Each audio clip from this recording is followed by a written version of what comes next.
This fourth line of evidence is to do with witness testimonies, and particularly their testimonies on organ scans and blood tests in detention.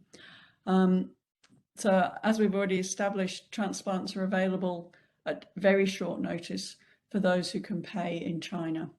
And this rapid supply of matched organs relies on the existence of a bank of medical data on the blood type, organ health and general health of a pool of prisoners who will become victims.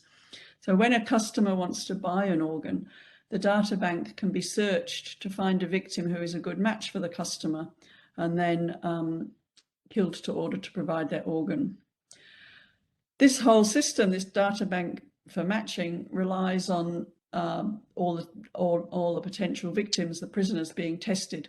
And there's a very large, very consistent body of evidence about medical tests, including ultrasounds, x-rays and physical examinations being performed on prisoners of conscience. The prisoners do not consent to the tests. No reason is provided for the tests. The prisoners are not given any results from the tests, and the tests are not consistent with providing medical care to the prisoners, particularly given the fact that in general, the prisoners are treated extremely poorly, including at times being tortured. And it is only the prisoners of conscience, including the Uyghurs, the Falun Gong practitioners, Tibetans and house Christians, who are tested. Other prisoners are not tested. So since 2006, there have been multiple accounts from Falun Gong practitioners of being subjected to these tests without consent. And more recently, there's a large and growing body of evidence from Uyghur people who have been imprisoned but subsequently released, who have described identical tests. For example, Gulbahar Jalilova was held in the number 3 prison in Urumqi, and then in the number 2 detention centre, and then in the women's prison.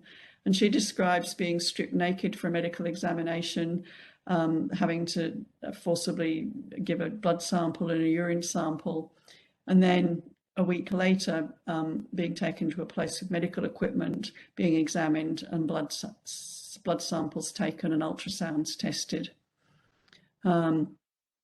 Similarly, another prisoner, a male this time, Omi Bikal, who was held in Karmay City Prison and re-education camp, describes, next one, thanks Susie, describes a similar experience of unexplained medical tests involving blood and urine, as well as an ultrasound of his kidneys.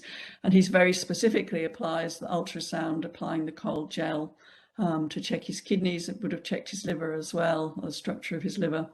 And then an ECG for his heart and lung tests. And after examining this evidence from witnesses, the China Tribunal concluded that people were being tested because they were members of these victim groups, the Uyghurs or the Falun Gong practitioners. The China Tribunal very definitely concluded that the tests were not for the benefit of the prisoners, and they were not for other reasons like trying to control infection in prisons. Because if that was the case, everybody would be tested, not just the selected populations. So these testimonies about medical tests in prisons, as I said, which there's a growing number now, are more indirect evidence of forced organ harvesting. But the nature of the testing, including tests that are essential for matching people for organ transplantation, the blood tests and the ultrasounds, they're highly suggestive of assessing organ health. There's no other plausible explanation for these tests. So prima facie, they're very strong indirect evidence that particular groups, particularly Uyghurs and Falun Gong practitioners, have been systematically tested, and that this makes possible the storage of their data so that then they can be selected to match potential paying customers. Thank you.